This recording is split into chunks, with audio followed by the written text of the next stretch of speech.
అంతా మా ఇష్టం. డిఎంహెచ్ఓల ఇష్టారాజ్యం. అడ్డగోలుగా ఆసుపత్రులకు పర్మిషన్లు, రూల్స్ బ్రేక్ చేసిన నో యాక్షన్. వరుసగా ప్రభుత్వానికి ఫిర్యాదులు. సూర్యాపేట, ఖమ్మం, మేడ్చల్, రంగారెడ్డిలపై ఎక్కువ కంప్లైంట్స్. మనీ చేరితే మానిటరింగ్ నిల్. చేతులు మారుతున్న ముడుపులు. చర్యలు తీసుకునేందుకు వెనకాడుతున్నటువంటి సర్కార్. ఇక డిఎంఎండ్హెచ్ఓలు ఉంటారు కదా, వాళ్ళ ఆగడాలు ఇష్టానుసారమట. పర్మిషన్లు మామూలుగా కాదట. ఇక చూడండి, సూర్యాపేట, ఖమ్మం, ఆ ఖమ్మం జిల్లాలో అయితే ఎన్ని హాస్పిటల్స్ ఉంటాయంటే అసలు ఏడికెళ్ళి పుట్టుకొస్తున్నాయో అర్థం కాదు. పుట్టగొడుగుల కన్నా ఎక్కువ గయ్యేం హాస్పిటల్. ఏడికెళ్ళి అసలు పర్మిషన్ ఉన్నాయా లేవా? ఎప్పుడెప్పుడు తనిఖీలు చేస్తా ఉన్నారు? అసలు ఆ డాక్టర్కి లైసెన్స్ ఉందా లేదా? లైసెన్స్ ఉంటే ఎప్పటి వరకు లైసెన్స్ ఉన్నది? ఏడికెళ్ళి లైసెన్స్ వచ్చినది? ఏ యూనివర్సిటీ నుంచి ఆ డాక్టర్కి సర్టిఫికెట్ ఉన్నది? ఆడ మెడికల్ షాపులు దందా మామూలు దందా కాదు. ఇంకా ఏ కంపెనీలు పడితే ఆ కంపెనీలో, ఏ డాక్టర్కి నచ్చిన కంపెనీ ఆ డాక్టర్కి ఎక్కడ ఏడ పర్సంటేజ్ ఉంటే ఆ పర్సంటేజ్. ఇవన్నీ ఎవరు పర్యవేక్షణ చేయాలి? డిఎంఎండ్హెచ్ఓలు పర్యవేక్షణ చేయాలి. ఏం లేదు అసలు. డొల్ల కుప్పలు తెప్పలుగా హాస్పిటల్లో, ఆ ల్యాబులలో మన ఉండేటటువంటి మిషన్స్ కి ఇవన్నీ స్కానింగ్లు, ఎక్స్రేలు, బ్లడ్ టెస్ట్లు ఇవన్నీ చేస్తారు కదా, పండబెట్టి, నిల్చోబెట్టి, ఒంగోబెట్టి. ఇవన్నీ అసలు ఆ మిషన్స్ కి మెయింటెనెన్స్ ఉందా, రిపేర్ ఉన్నదా, అసలు వాటికి ఎప్పటి వరకు ఉన్నది, వాటిని ఎప్పుడు మెయింటెనెన్స్ చేయాలి, ఇవన్నీ అసలు పరిశీలన చేస్తా ఉన్నారా? ఈయన టెస్ట్ చేస్తే ఒకలాగా వస్తుంది, ఆడికి పోయి టెస్ట్ చేస్తే ఒకలాగా వస్తుంది. ఈయన అన్ని టెస్టులు చేయాలి, ఆయన అన్ని టెస్టులు చేయాలి. ఇదంతా ఎవరు అండి? ఎవరు పట్టించుకోవాలండి ఇదంతా? పేదోడి పైసలన్నీ కూడా హాస్పిటల్కే పోతా ఉన్నాయి, మెడికల్ షాపులకు పోతా ఉన్నాయి. చాలా దారుణమైనటువంటి పరిస్థితులు ఉన్నాయి. మొత్తం బజార్లు, గల్లీలు మొత్తం హాస్పిటల్లే. డిస్ట్రిక్ట్ హెడ్ క్వార్టర్లో మీరు ఏడ చూసినా కూడా హాస్పిటల్, మొత్తం హాస్పిటల్ దందానే ఉంటుంది. డిఎంఎండ్హెచ్ఓలు వీటన్నిటిని పర్యవేక్షించాల్సింది పోయి, కనీసం అసలు మీ దగ్గరికి ఎంత ఓపీ వస్తా ఉన్నది, మళ్ళీ తర్వాత అసలు ఎంతవరకు మీ దగ్గర క్యూర్ అయింది, ఎట్లా టెస్టులు చేస్తా ఉన్నారు, మీ దగ్గర మిషన్స్ ఏమున్నాయి, వీటన్నిటిని పరిశీలన చేయాల్సింది పోయి, మంచిగా మత్తులో పైసలు వస్తున్నాయి కదా, ఇస్తారు కదా పైసలు, మంచిగా పేదోడి దగ్గర, మధ్యతరగతి దగ్గర వసూలు చేసుకోవాలి, పైసలు పెట్టాలి. ఇగో ఇది ఇష్టారాజ్యంగా అయిపోయిందనమాట. డిఎంఎండ్హెచ్ఓల పర్యవేక్షణ లేదు. ఎప్పటికో పోతారు నామకే వాస్తు. ఏదన్నా ఎవడన్నా ఫోన్ చేసి ఏదైనా చిన్న కంప్లైంట్ చెప్తే చిన్నవి కూడా పట్టించుకోరు వీళ్ళు. చిన్నవి కూడా పట్టించుకోరు. ఏదైనా పెద్ద స్థాయిలో ఏదైనా జరిగితే తప్ప, ఆడొక 100-200 మంది కూర్చొని ధర్నా చేస్తే తప్ప పోరు వీళ్ళు. మెయిన్ గా ఇగో మేడ్చల్, ఖమ్మం, రంగారెడ్డి, సూర్యాపేట చర్యలు తీసుకునేందుకే ప్రభుత్వం కూడా వెనకాడుతా ఉంది. ఎందుకు వెనకాడతారు? ఖచ్చితంగా వెనకాడతారు. కార్పొరేట్ శక్తులను పెంచి పోషించాలి కదా. ఒక హైదరాబాద్ సిటీలో ఉన్న హాస్పిటల్ దగ్గర నుంచి తీసుకుంటే సరిపోదు, జిల్లాల దగ్గర నుంచి వెళ్ళి కూడా రావాలి. వీళ్ళకి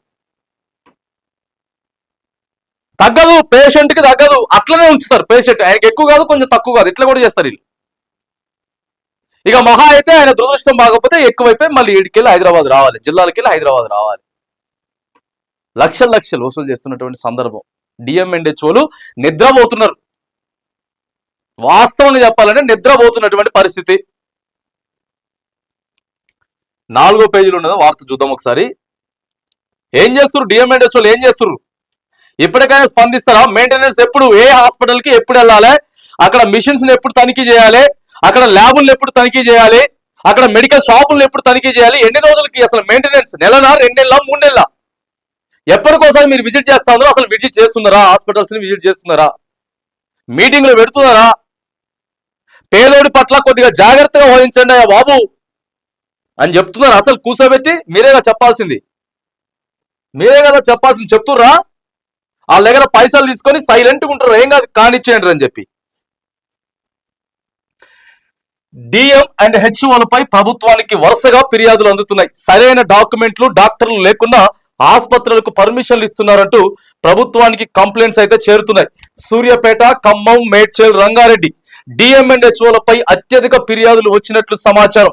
ఫేక్ క్లినిక్లు, అన్క్వాలిఫైడ్ స్టాఫ్, అర్హత లేకుండా వైద్యం అందించడం వంటి సమస్యలు ఈ జిల్లాల్లో ఎక్కువగా ఉన్నదని ప్రభుత్వానికి సమాచారం చేరింది.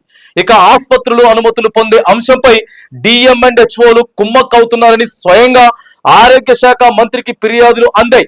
దీంతో ఆయా జిల్లాల డిఎంఎండ్హెచ్ఓలపై ఉన్నతాధికారులు ఇంటర్నల్ గా ఫీడ్బ్యాక్ తెప్పించుకుంటున్నారు. భద్రాద్రి కొత్తగూడెం ఆ తర్వాత ఖమ్మం జిల్లాలకు సంబంధించినటువంటి అంశం మీద కూడా మనం కూడా ఒక లెటర్ ప్రిపేర్ చేసి పెట్టినాం ఆల్రెడీ.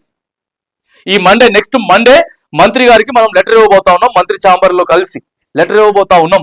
ఏంది కథ, ఈ హాస్పిటల్ కథ ఏంది, ఈ ముచ్చటేందని చెప్పేసి చేస్తారా, మీరు చేస్తారా చేయరా, మనం లెటర్ ఇచ్చిన తర్వాత అయినా సరే కొంచెం రెస్పాండ్ వస్తుందా కావట్లేదా, వీటన్నిటి కూడా పరిశీలించడం కూడా జరుగుతుంది. ఫీడ్బ్యాక్ తెప్పించుకుంటున్నారు. క్లినికల్ ఎస్టాబ్లిష్మెంట్ యాక్ట్ ను ఉల్లంఘిస్తున్న ప్రైవేట్ క్లినిక్లు, దవాఖానలను డిఎంఎండ్హెచ్ఓలు ఎందుకు గుర్తించలేకపోతున్నారు? ప్రైవేట్ యాజమాన్యంతో డిఎంఎండ్హెచ్ఓలు చేతులు కలుపుతున్నారా? రిజిస్ట్రేషన్ సమయంలో సరైన డాక్యుమెంట్లు, క్వాలిఫైడ్ డాక్టర్లు లేకున్నా పర్మిషన్లు ఎలా ఇస్తున్నారు అనే అంశంపై హెల్త్ మినిస్టర్ కార్యాలయం కూడా వివరాలు సేకరిస్తున్నది. అత్యధిక ఫిర్యాదులు చేసిన సూర్యాపేట జిల్లా డిఎంఎండ్హెచ్ఓపై వేటు పడే ఛాన్స్ ఉన్నట్లు తెలుస్తా ఉన్నది. ఆ జిల్లాలో దాదాపు 120 క్లినిక్లు, దవాఖాన్లు ఉండగా ఏకంగా 60 ఆసుపత్రుల వరకు రూల్స్ బ్రేక్ చేసినట్లు ప్రభుత్వం వద్ద రిపోర్టు ఉన్నది. పైగా కొన్ని ఆసుపత్రులలో తప్పిదాలు నిజమే అని స్వయంగా డిఎంఎండ్హెచ్ఓ ఆయా ఆసుపత్రులను సీజ్ చేశారు. అంటే తప్పిదాలు జరిగినట్లు డిఎంఎండ్హెచ్ఓకు స్పష్టంగా తెలుసు. ఇక ఆ తర్వాత ఖమ్మం, రంగారెడ్డి జిల్లాలో ఈ తప్పిదాలు జరుగుతున్నట్లు వైద్యాధికారులే ఆఫ్ ద రికార్డ్ లో చెబుతున్నారు. ఇవి ఎక్కువగా జరుగుతున్నాయట. ప్రైవేట్ ఆసుపత్రుల ఎస్టాబ్లిష్మెంట్ కోసం కొందరు డాక్టర్లు తమ సర్టిఫికెట్లను ఇస్తున్నారు, కానీ ఆయా ఆసుపత్రులలో వాళ్ళు సర్వీస్ ఇవ్వడం లేదు. రిజిస్ట్రేషన్ ప్రాసెస్ కోసం ఈ ట్రిక్ వాడుతున్నారు. ఆ తర్వాత అన్క్వాలిఫైడ్ స్టాఫ్ తో నెట్టుకొస్తున్నారు. ఇక పేషెంట్ ను ప్రైవేట్ ఆసుపత్రికి తీసుకొస్తున్నందుకు ఆర్ఎంపీ, పిఎంపీలకు ఆయా యాజమాన్యాలు కమిషన్లు ఇస్తున్నాయి. మొత్తం కమిషన్లే. అక్కడికి వెళ్ళి ఆర్ఎంపీ వచ్చిండాలంటే కమిషను, మెడికల్ షాపుల కమిషను, డొల్లా కంపెనీలు, ఏ కంపెనీలు, ఇంకా ఆ కంపెనీలు మందులు వాడితే ఇంకెందుకు తగ్గుతాయి? రోగాలు తగ్గవు కదా, మళ్ళా ఆ హాస్పిటల్లోనే దొరుకుతాయి. నువ్వు వేరే ఎక్కడ ఇంకా పెద్ద మాల్స్, ఫార్మా మాల్స్, పెద్ద మెడికల్స్కి వెళ్ళినా కూడా ఆ మెడిసిన్స్ దొరకవు. కేవలం ఆ కంపెనీ ఆయన హాస్పిటల్ ఉన్నటువంటి మెడికల్ షాప్ లోనే దొరుకుతాయి. నువ్వు ఆడికే పోయి తెచ్చుకోవాలి. ఆడ డిస్కౌంట్ ఉండదు, రోగం తగ్గదు. నెల ఆయన దగ్గర తిరుగుతూనే ఉండాలి. ఇది ముచ్చట. ఇది డ్రామా మొత్తం డ్రామా ప్లే చేస్తున్నారు డాక్టర్లు అంతా. డిఎంఎండ్హెచ్ఓ నిద్రపోతున్నారా? అందరిని అంటలేము, కొందరి గురించి ఎవరెవరైతే చేస్తున్నారో వారి గురించి మాట్లాడుతా ఉన్నాం. రైట్, మేము పర్ఫెక్ట్ గా ఉన్నామన్న వాళ్ళకి ఇది తగలాల్సిన అవసరం లేదు. ఎవరైతే దొంగలు ఉన్నారో, పర్ఫెక్ట్ గా పనిచేయట్లేరో వాళ్ళకి సంబంధించి అడుగుతా ఉన్నాం. కంపెనీల దగ్గర పర్సంటేజీలు తీసుకోవడం, ఇష్టానుసారంగా చేయటం. వీళ్ళకు మెడికల్ షాప్స్ కూడా సహకరిస్తున్నాయి. ఇవేమీ డిఎంఎండ్హెచ్ఓలు, డ్రగ్ ఇన్స్పెక్టర్లు పట్టించుకోవడం లేదు. దీంతో ముడుపులు భారీగా అందుతున్నాయనే విమర్శలు వినిపిస్తున్నాయి. ఎండి బోర్డులు ఉంటేనే వస్తున్నారు. రాష్ట్ర వ్యాప్తంగా ఇప్పటి వరకు మెడికల్ కౌన్సిల్ నిర్వహించిన సోదాల్లో ఏకంగా 450 ఆసుపత్రుల్లో తప్పిదాలు జరిగినట్లు గుర్తించారు. కేసులు కూడా ఫైల్ చేశారు. అయితే ఎంబీబీఎస్ చేసిన వైద్యులు ఏకంగా ఎండి బోర్డులు పెట్టుకుని వైద్యం అందిస్తుండటంతో మెడికల్ కౌన్సిల్ అవాక్కైంది. దీనిపై కౌన్సిల్ టీమ్ సదరు డాక్టర్ను ప్రశ్నించగా పేషెంట్లు ఎండి బోర్డులు ఉంటేనే వస్తున్నారని చెప్పడం విశేషం. రూల్స్ బ్రేక్ చేస్తే కేసులు తప్పనిసరి అంటూ కౌన్సిల్ హెచ్చరిస్తుంది. రాష్ట్ర వ్యాప్తంగా ఫేక్ క్లినిక్లు, ఫేక్ డాక్టర్లను కౌన్సిల్ వరుసగా పట్టుకుంటున్న డిఎంఎండ్హెచ్ఓలు తమకేమీ తెలియనట్లు వ్యవహరిస్తున్నారు. ఆసుపత్రులు ఇచ్చే సమయంలో ఆ తర్వాత సరైనటువంటి మానిటరింగ్ లేదన్నందున ఇలాంటి సమస్యలు ఉత్పన్నం అవుతున్నాయా? అదే వాస్తవం. అది మెడికల్ కౌన్సిల్లో సభ్యులు ఒకరు తెలిపారు. డిఎంఎండ్హెచ్ఓలు సీరియస్ గా పనిచేస్తే ఇలాంటి ప్రాబ్లమ్స్ రావని ఆయన హెచ్చరించారు. వాస్తవంగా అండి, పేదోడు ఆరోగ్యం అండి బాబు, అది పేదోడు ఆరోగ్యం. చచ్చిపోతున్నారు.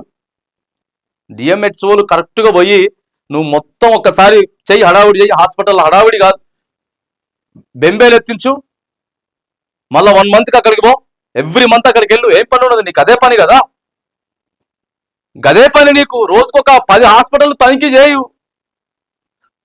30 రోజులలో నీకు వీక్ ఆఫ్స్, నీ పోతే 10 రోజులు పోని, 20 రోజులు 200 హాస్పిటల్ తనిఖీ చేయొచ్చు 1 month లా. మళ్ళవో పోరు. ఈ rules must. Clinical establishment act ప్రకారం అల్లోపతి హాస్పిటల్ అనుమతి పొందాలంటే గవర్నమెంట్ సర్వీస్ లేని qualified doctor registration certificate compulsory. దీంతో పాటు qualified staff, biomedical certificate, pollution certificate, fire safety ఉండాలి. నిబంధనల ప్రకారం ఆసుపత్రి పర్మిషన్ కోసం ఇచ్చిన క్వాలిఫైడ్ డాక్టరే అక్కడ జరిగే ట్రీట్మెంట్ కు బాధ్యత వహించాల్సి ఉంటుంది. కానీ కొన్ని క్లినిక్లు ఇలాంటివి ఏవీ పాటించడం లేదు. ఆయా డాక్టర్లు సంబంధిత దవాఖానాలో ప్రాక్టీస్ చేయకపోయినా లీజుతో కోసం సర్టిఫికెట్లు ఇస్తున్నారు. మరోవైపు గవర్నమెంట్ డాక్టర్ సర్వీస్ రూల్స్ ప్రకారం జీవో నెంబర్ 119 ప్రకారం ప్రభుత్వ వైద్యులు డ్యూటీ వేళల్లో ప్రైవేట్ ప్రాక్టీస్ చేయకూడదు. అడ్మిషన్లు, ఆపరేషన్స్ అసలే నిర్వహించకూడదు. ఎన్ని చేస్తే ఎంతమంది చేయట్లేదు. పోయి ఆడ గంట కూర్చుంటారు అంతే, బయట వీళ్ళ క్లినిక్లకు వచ్చేస్తారు. వీళ్ళందరికంటే ప్రభుత్వ హాస్పిటల్ ఎంతో బెటర్ అండి బాబు. కాకపోతే కొద్దిగా నిర్లక్ష్యం ఉంటుంది, కొంచెం లేట్ అవుతుంది. కానీ నువ్వు పోయిన తర్వాత ఒక అరగంట గంట కూర్చున్న తర్వాత నేను పట్టించుకుంటారు. ఈడేందంటే వెంటనే పట్టించుకుంటారు. కానీ దందా ప్రభుత్వ హాస్పిటల్కి పోయినా కూడా ఇవాళ రేపు కొద్దిగా మంచి ట్రీట్మెంట్ అందుతుంది. ఎందుకంటే వాళ్ళు ఏం దందాలు చేయాల్సిన అవసరం లేదు కదా. ప్రభుత్వం నుంచి వచ్చిన మెడిసిన్స్ అందిస్తారు. బాజాప్తా ఏముందో పేషెంట్కి చెప్పేస్తారు. వాళ్ళకి ఏం పైసలు అవసరం లేదు. మళ్ళీ వస్తారు లేకపోతే లేదు. వాళ్ళే పర్ఫెక్ట్గా చెప్తున్నారు ఏ రోగం ఉంది, దీనికి ఏం వైద్యం అందించాలా, ఏం టాబ్లెట్స్ వాడాలా, ఏం టెస్టులు చేసుకోవాలా.